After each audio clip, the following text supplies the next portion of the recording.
La principal estrategia con la cual contamos hoy en día para detener el virus del SARS-CoV-2 que nos provoca COVID-19 es la vacunación. Esta vacunación se ha llevado a cabo en todo el mundo y hoy en día contamos con diversas vacunas. Desafortunadamente, como es una vacuna nueva, muchos sectores de la población aún están en estudio para ver qué tan buena es la vacuna, cómo reacciona el cuerpo, qué efectos secundarios puede llegar a tener en ciertas poblaciones, y una de estas poblaciones en especial son jóvenes menores de 18 años.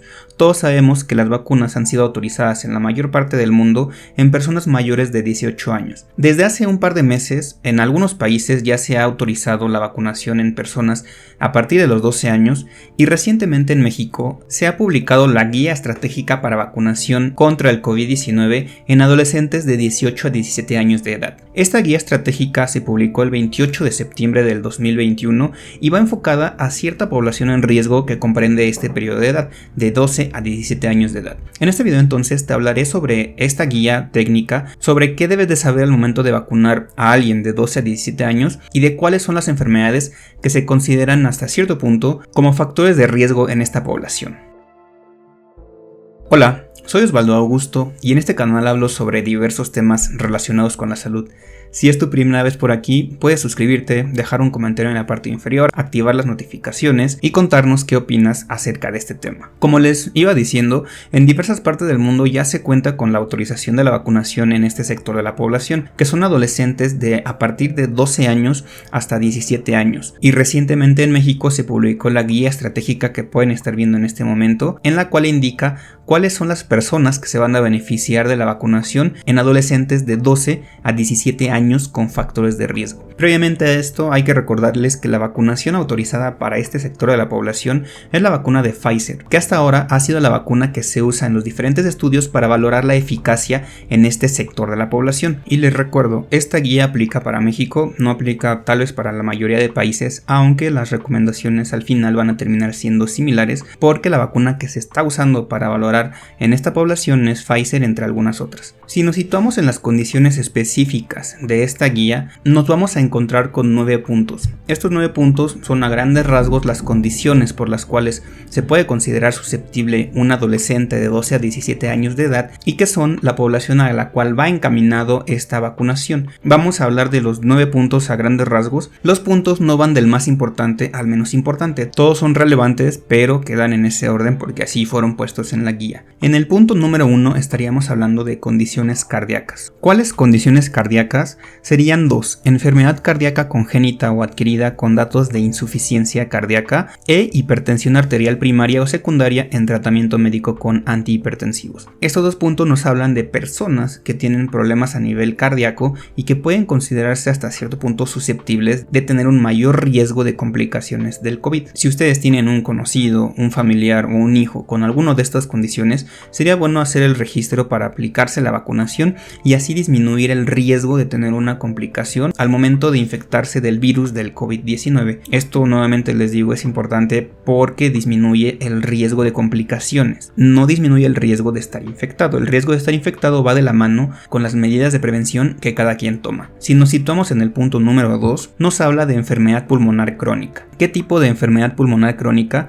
Pues aquí se engloba el asma grave controlada con esteroides inhalados, dosis altas junto con segundo medicamento, etc., disinesias ciliares, displasia broncopulmonar, fibrosis quística, fibrosis pulmonar intersticial y malformaciones congénitas del sistema respiratorio. Nuevamente son enfermedades pulmonares. La mayoría de estas enfermedades son enfermedades crónicas que tienden a complicarse cuando una persona tiene una infección respiratoria. No nada más COVID-19, sino cualquier infección respiratoria tiende a complicar este tipo de enfermedades crónicas, por lo cual si ustedes nuevamente tienen un familiar, conocido, hijo con alguna de estas enfermedades, sería bueno que realicen el registro y acudan a la vacunación en cuanto les toque y en cuanto comiencen las brigadas de vacunación. En el punto número 3 tendríamos afecciones crónicas del riñón, hígado o sistema digestivo.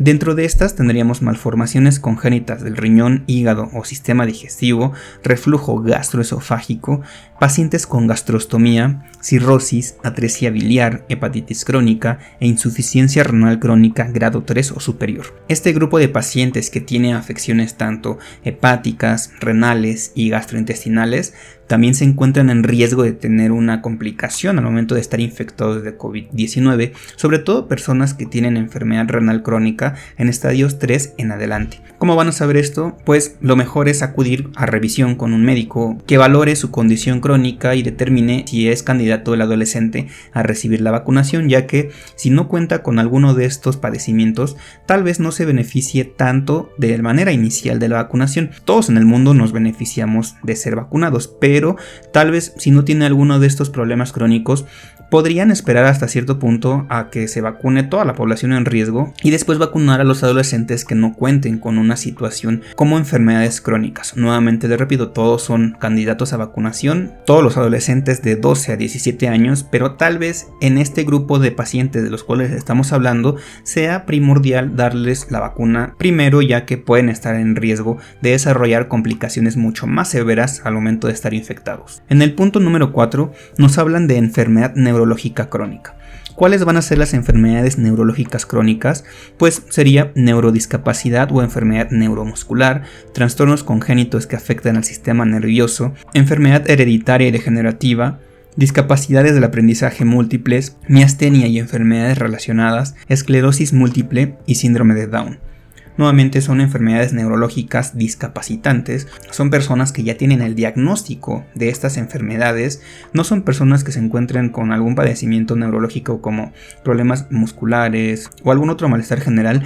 A grandes rasgos son personas ya diagnosticadas que están en tratamiento y seguimiento crónico, y este grupo de edad de personas con enfermedades neurológicas van a ser las que se beneficien de darles la vacunación. El quinto punto nos habla de enfermedades endocrinas, en el cual sería diabetes, síndrome de Addison, síndrome hipopituario y obesidad grave superior a 3 desviaciones estándar de las tablas de referencia de la OMS. Todos en el mundo sabemos que la diabetes es de las principales enfermedades que debilita al sistema inmune, y la diabetes, tanto para adultos como para adolescentes, se considera un factor de riesgo para tener una enfermedad grave. Por lo cual, si hay un joven con diabetes, sería primordial vacunarlo, además de todas las otras enfermedades de las cuales les comentaba, y que nuevamente les digo son enfermedades ya diagnosticadas y que llevan seguimiento crónico, por lo cual si ustedes tienen dudas de tener alguna de estas, pues pueden acudir con un especialista, pueden acudir a revisión médica y el médico será quien les indique realmente si se van a beneficiar en este momento de la vacunación o si pueden esperar tal vez un poco a que se abra la convocatoria para todas las personas sanas. En el punto número 6 tendríamos inmunosupresión moderada a grave,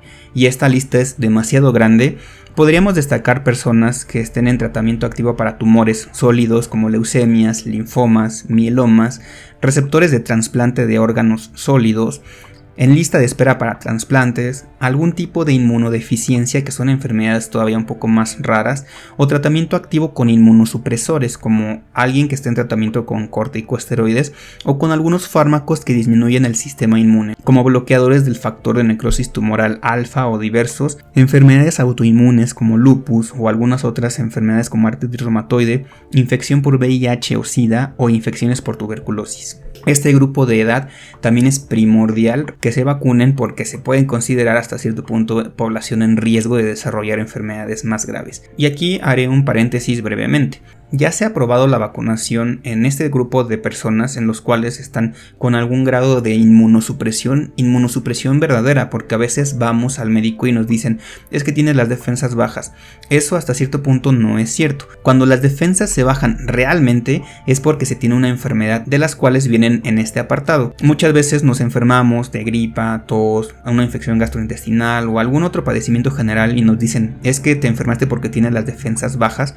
Defensas bajas no se considera eso. Defensas bajas se consideran pacientes dentro de este grupo que están sometidos a ciertos tratamientos que de verdad bajan las defensas demasiado, o que tienen algunas enfermedades como pacientes que están trasplantados, pacientes con leucemias, pacientes con VIH, que ellos sí se consideran con defensas bajas. O conocen a alguien con este tipo de características, nuevamente sería bueno que se vacune, ya que puede protegerlo mucho más de desarrollar complicaciones del COVID-19. Teniendo los siguientes dos puntos serían el punto número 7, asplenia o disfunción del vaso y enfermedades hematológicas, enfermedades como esferocitosis hereditaria, drepanocitosis, talasemia, cualquier otro caso de causa de asplenia o hemofilia. Y dentro de anormalidades genéticas graves tendríamos enfermedades mitocondriales, anormalidades cromosómicas, enfermedades lisosomales y errores innatos del metabolismo. En el punto número 7, que son los pacientes que tienen asplenia, se considera que su sistema inmune está debilitado, ya que el vaso no está funcional. El vaso es un órgano que se encarga de, digamos, regular el sistema inmunológico, que es el sistema que nos defiende, y si el vaso no funciona, ahí sí tienen las defensas bajas y se consideraría vacunación. Además de los pacientes que tienen anormalidades genéticas. Todas las enfermedades que vienen ahí son un poco raras, pero también se consideran dentro del grupo de pacientes en riesgo. Y en el punto número 9 tendríamos embarazo adolescente, y esto es a partir de las 9 semanas de embarazo. Si hay algún adolescente embarazado, también es primordial vacunarlo, ya que el propio embarazo conlleva a cambios normales en el cuerpo que pueden condicionar un estado de gravedad al tener infección. Y no solamente infección por el COVID-19, sino también se sabe que las mujeres embarazadas pueden infectar de influenza, pueden infectar de neumonía, pueden infectar de diferentes enfermedades respiratorias de una manera mucho más fácil y tienden a complicarse también de una manera mucho más fácil. Por eso es ideal que este grupo de pacientes se puedan vacunar en cuanto puedan. La guía estratégica de vacunación nos indica que todo personal puede registrarse en la página que les dejo en la parte inferior o que pueden estar viendo en pantalla, que es mivacuna.salud.gov.mx, y en cuanto se inicie la campaña de vacunación, pues sean llamados, se les mande un correo y sean notificados de dónde tienen que presentarse. Es importante que conozcan que esto va para todas las instituciones de salud en México, y si ustedes conocen a alguien pueden darle el link, registrarlo, mantenerse al pendiente de las notificaciones y acudir en cuanto sean llamados. Les recuerdo, muchos países ya vacunan a personas dentro de este rango de edad, y haciendo referencia al país vecino, pues diríamos Estados Unidos. En Estados Unidos ya desde hace un par de meses se vacuna a este grupo de edad